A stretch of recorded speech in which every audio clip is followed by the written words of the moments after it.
going to show you quickly the setup from today and how I go about setting it up, where the lighting's coming from, and that kind of thing, and just walk you through it, basically. A walkthrough of what my day looked like today. Okay, I'm going to turn the camera around. All right, so this is my kitchen. As you can see, if I back up, it's not that large. Here's the start of the room, living room, kitchen, sink. So that's it. That's the whole room. So it's basically just wider than my backdrop, which is like 5 feet, I think, wide or something. So it's really not a big room at all. And then as far as my shooting distance, here's the backdrop. And then here's the room going this way, and here's the bench. So, and I can stick my legs under the bench and sort of lay on my belly, which gives me a little bit of room to back up, but that's as much room as I have. Now, this hotspot on the floor was not here while I was shooting, so I know sort of what times of day that starts to happen. So I had my shoot at 2, and it was over by 3, so I avoided that. But if that happens to you, if you're in a client home or something, all you're going to want to do is clip up a white sheer blind over the door here, and that will help to diffuse that hot spot. You can also, of course, slide the child back or whatever into a shaded spot until the sun moves. But when you're, hi Adele, but when you're working with a small space like I am, it's not like I can back the backdrop up. You know what I mean? I've sort of hit the limit there. So you just have to watch out for things like that and just have a sheer blind available to put over the light source if it's causing that hot spot. And I have that happen in my clients' homes too sometimes. So that's how you handle that. So this is my setup today. The floor drop is a panel from Home Depot. If you were in my breakout and you saw the live video I did where I got stranded at Home Depot, it was this panel. So good news is I did get it back to my house. For those of you who were worried, I was stuck outside Home Depot because they were only able to cut it going in one direction, but it wouldn't fit in my car the size it comes in either direction. It needed to be cut this way and this way in order to fit in my car, and they couldn't do that. So they got it out to my car and it wouldn't fit in my car. And I had to do a live video for the breakout that was pre-scheduled. So I had to just sit there with it sitting in a cart outside my car while I did the live video and then dealt with the issue. But my husband went and picked it up with my father-in-law's truck and then was able to cut it for me because he has a whole wood workshop downstairs. So that's what happened with that. Now, it was leaning up against the wall for a couple of days before my session, which it should really be laying flat.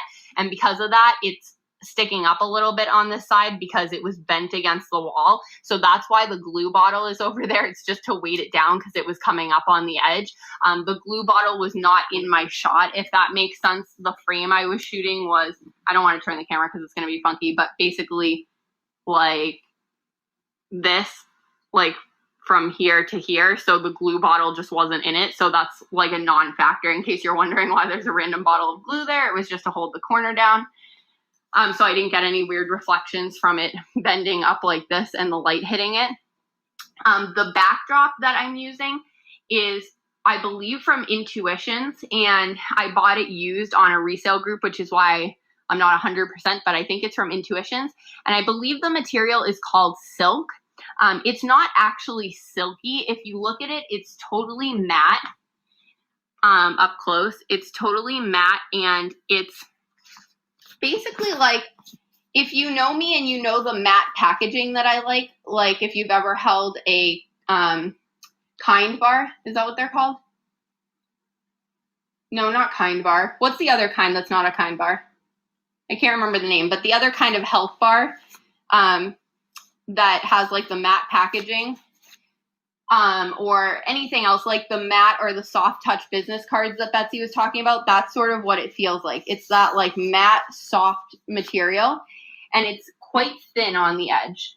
So it's really, really, really thin, and it's very pliable. So I just roll it up and I keep it in a hard tube in between shoots. Yep. Can I show how to hold the paper and trim on the sides, please? Or is it just standing there? I don't cut it at all. This is not paper, it's fabric, so I don't cut it. And you what you could do is if the backdrop was extended, you would just clip it up to the very top and it would hang totally straight. But because I had my backdrop quite low, because I didn't need it very high just for one baby, there were no adults or siblings in today's session, it's just hanging over the back, if you can see. It's just draped around the top. And then I would preferably have more than one clip up here, but I couldn't find my other clips. They're somewhere in my mess of a studio supply room. So I just have one right now, clipping it in the middle. Ideally, I would put like one here and then one down here on the other end. But one clip is holding it pretty well just because it's draped so far over the back that the weight of the weight of the backdrop on the back of it and the front of it are sort of holding it evenly. So it basically is staying up by itself, and then the clip is just there to hold it taut so that it doesn't have any like weird dips or wrinkles in it because it's, so pliable. Sorry, I put my hand over the camera. So I love this backdrop though. If you can see, even on Facebook Live video on my cell phone, it's absolutely gorgeous. The colors are really, really great and very vibrant. They don't look even as vibrant in person as what they're coming up on the screen, but they do photograph like they're looking on your screen right now. And they're just absolutely gorgeous, and it's totally, totally matte finish. So I love this backdrop. I actually have another one of this backdrop in a different floral print that's like a cream background, and I don't like it quite as much, just the colors and stuff, but I would really like more of this type of floral backdrop. Something that's similar to this, if you don't want to buy this one, which I think is from Intuitions, because Intuitions is very expensive if you buy it straight from them. I bought this on a resale group, so I got it for like $20. But yeah, Rose, I'll post a sneak peek in the comments once I edit it. And I actually have something else cool from this shoot coming for you guys, hopefully later today, if not then tomorrow. But if you want something like this, but you don't want to pay as much as Intuition charges, which is I think like a couple $100s for this backdrop, then you should look into, I think it's called Society 6. Maybe that's wrong. But Lisa Flash House uses floral backdrops like this that aren't really backdrops. They're like, wow, my brain's like not working today, but they're like made to hang over your bed. Basically, what are those called? That are just like to decorate your room. I can't think of it now, but they're basically pieces of fabric, but they're in these gorgeous floral prints like this. So I might buy some of those to use for sitter sessions and stuff like this. How do you find resale groups for photo supplies? You just type it into the top of your Facebook search bar. Just type in photography backdrop resale or photography prop resale. Oh, Tapestry. Thank you, Kristen. Yes, thank you guys, Tapestry. My brain is like not functioning today because I've had a lot going on, but I'm still trying to be helpful. So hopefully it's going over well. But yes, Tapestry. So she gets those, and I think they're a little cheaper. I think they're more like $75 or something for those tapestries, which is still pretty reasonable for a backdrop compared to a lot of actual backdrop companies like Intuitions. Yes, Society 6 backdrops. Karina says they're very thin. Oh, hold on. Oh, Karina, I can't read your whole comment right now. It won't let me expand it for some reason. But she says they're very thin. So I don't know. I haven't tried them yet, so I might just try one and see what I think. If I'm guessing what Karina's saying, the problem is probably if you're not hanging it flat against a wall, like in this setup that I have going, I'm hanging it from a backdrop stand because I don't have a good spot where there's a flat wall behind it. There's a fridge behind this right now, so I can't just hang it, like tack it up flat to a wall, which is what Lisa does with it. If you can hang it flat on a wall like that and then just tack it right up there, the wall will actually help with the thinness. You won't be able to see through it because there's a solid wall behind it.